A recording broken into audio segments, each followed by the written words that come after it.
ప్రియమైన సహోదరి సహోదరులకు ప్రభుపేట వందనాలు శుభములు తెలియజేస్తున్నాను. అందరు బాగున్నారా? మీ అందరి గురించి ప్రార్థన చేస్తూ వస్తున్నాము. మీరు ఎవరైనా కొత్తగా ఛానల్ చూస్తున్నట్లయితే దయచేసి సబ్స్క్రైబ్ చేసుకోండి. అదేవిధంగా ఇతరులకు కూడా తెలియజేయండి. ఈరోజు మనం దేవుని వాక్యంలోంచి యోబు గ్రంథము 5వ అధ్యాయము 11వ వచనంలో ఆయన దీనులను ఉన్నత స్థలంలో నుంచును.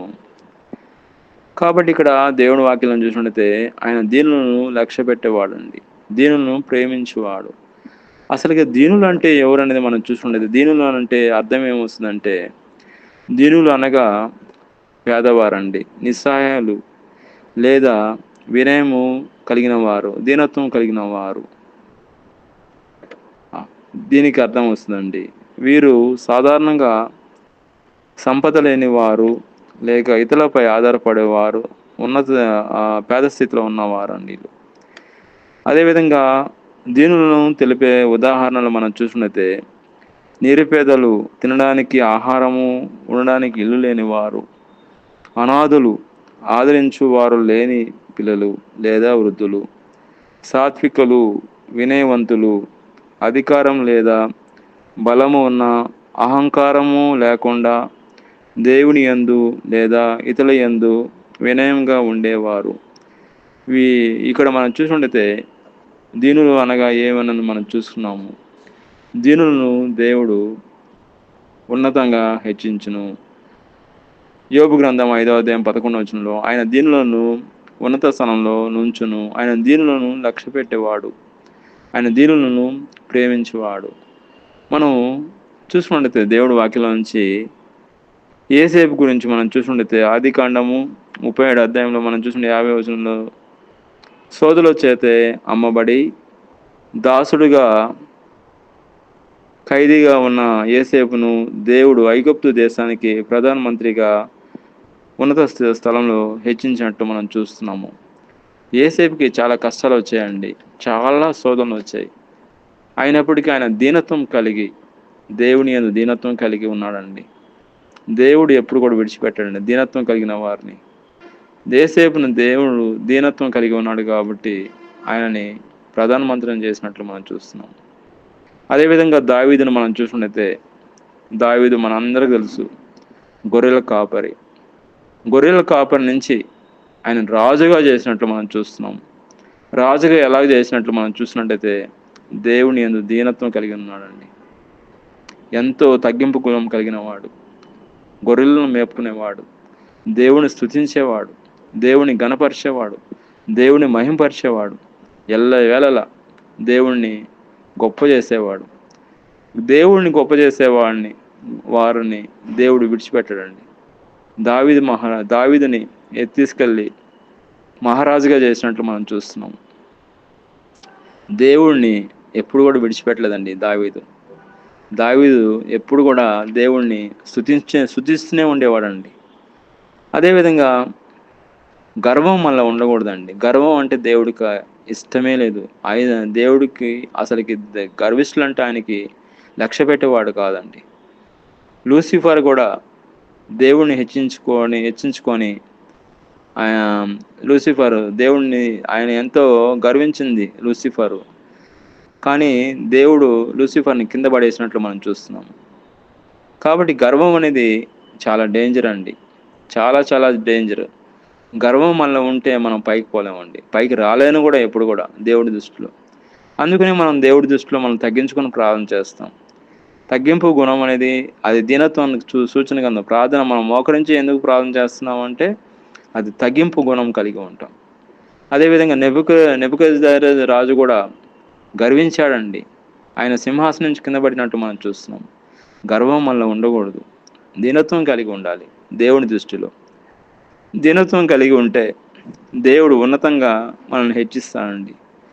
అదేవిధంగా మనం చూసుకుంటే దీనత్వం కలిగిన వారిని మనం చూసుకుంటే యోబుకి వచ్చిన కష్టాలు, శ్రమలు, ఇబ్బందులు అవి ఎవరికి రావండి. అసలుకి అంత దీనత్వం కలిగి భార్య కూడా వచ్చి నువ్వు దేవుని దూషించు అని అన్నా కానీ దేవుణ్ణి దూషించలేదండి. దేవుని యందు ఎంతో భయముక్తి కలిగిన వాడు, ఎంతో ఆస్తిపరుడు, భార్య భార్య వచ్చి తిట్టినా దేవుని తిట్టమన్నా తిట్టలేదండి. యెహోవా ఇచ్చెను, యెహోవా పోయినను, యెహోవా నామమునకు స్తుతి కలుగును గాక అని దేవుడిని స్తుతించాడండి. దేవుడిని ఎల్లప్పుడూ కూడా స్తుతించేవాడండి. ఆయన దేవుడిని ఎల్లప్పుడూ కూడా మర్చిపోయేవాడు కాదండి యోబు. దీనత్వం ధరించుకున్నాడు యోబు. కాబట్టి యోబుకు ఉన్న లక్షణం ఏందంటే దీనత్వం అండి. ఆయనకెంతో కురుపులు వచ్చేసినాయి. పెంకుతో గీక్కున్నాడండి. అయినప్పటికీ ఆయన దేవుడిని ఒక్కసారి కూడా ఆయన ఎప్పుడు కూడా వ్యతిరేకంగా మాట్లాడలేదని, దూషించలేదండి దేవుణ్ణి. దీనత్వం కలిగి ఉన్నాడు అండి. దేవుడిని తగ్గించుకున్నాడు కాబట్టి ఆయన తగ్గించుకున్నాడు కాబట్టి దేవుడు యోబుని ఉన్నతంగా హెచ్చించినట్టు చూస్తున్నాం. ఏదైతే కొలిపాడో అన్నీ కూడా రెట్టింపుగా దేవుడు ఆయనకు అనుగ్రహించినట్లు మనం చూస్తున్నాం. యోబు వలె మనం కూడా తగ్గించుకుంటే దేవుడు మనల్ని కూడా హెచ్చిస్తాడండి. కాబట్టి మనము దేవుడు వాక్యాలను చూసినట్లయితే అబ్రహాం లింకన్ గారు ఉదాహరణ మనం చూసుకుంటామండి. అమెరికా ప్రెసిడెంట్, ఒకప్పుడు అమెరికా ప్రెసిడెంట్ ఆయనకి ఉండడానికి ఇల్లు లేదు. అసలుకి ఎంతో కటిక పేదరికంలో నుంచి పైకి వచ్చాడు.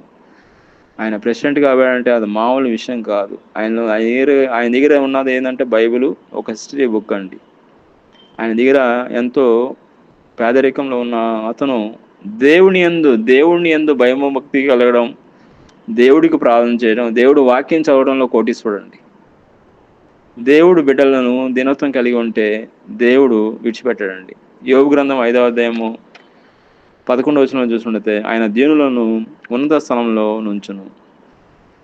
దేవుడు బిడ్డలు అబ్రహాం లింకన్ గారిని ప్రెసిడెంట్గా చేసినట్టు చూస్తున్నాం. ఆయన ఎంతో దీనత్వం కలిగి ఉన్నాడు దేవుడి దృష్టిలో దీనత్వం కలిగి ఉన్నాడు కాబట్టి దేవుడు ఆయనని ఉన్నతంగా హెచ్చించినట్లు మనం చూస్తున్నాము.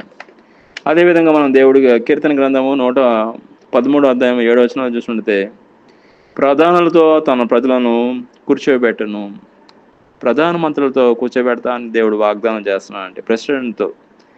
అదేవిధంగా మనం చూసుకుంటే ఆయన నేల నుండి దరిద్రులను లేవనెత్తువాడు, పెంట కుప్పల మీద నుండి ఆయన బీదలను పైకెత్తువాడు. బీదలను పైకెత్తా అంటున్నాడు, అదేవిధంగా దరిద్రులను పైకెత్తా అంటున్నాడు. మనం ఎప్పుడైతే దీనత్వం కలిగి తగ్గించుకుంటామో దేవుడి దృష్టికి ఆయన హెచ్చిస్తామో దేవుడు ఆయన విడిచిపెట్టాడండి. ఆయన యందు తగ్గించుకున్న వాళ్ళని దేవుడు హెచ్చిస్తాడండి. మనం ఎల్లప్పుడూ కూడా దేవుని యందు తగ్గించుకొని ప్రార్థన చేస్తే, తగ్గించుకొని మన దీనత్వం కలిగి జీవిస్తే దేవుడు మనల్ని మర్చిపోడండి. దేవుడు మనల్ని కూడా యోబు గ్రంథం 5వ అధ్యాయం 11వ వచనంలో శ్రేష్టమైన వాగ్దానం, ప్రశస్తమైన వాగ్దానం, ఈ వాగ్దానం మన జీవితంలో నెరవేరుస్తాడండి. ఆయన దీనులను ఉన్నత స్థలంలో నుంచును. దేవుడి వాక్యం దీవించిన గాక. ప్రార్థన చేసుకుంటాం.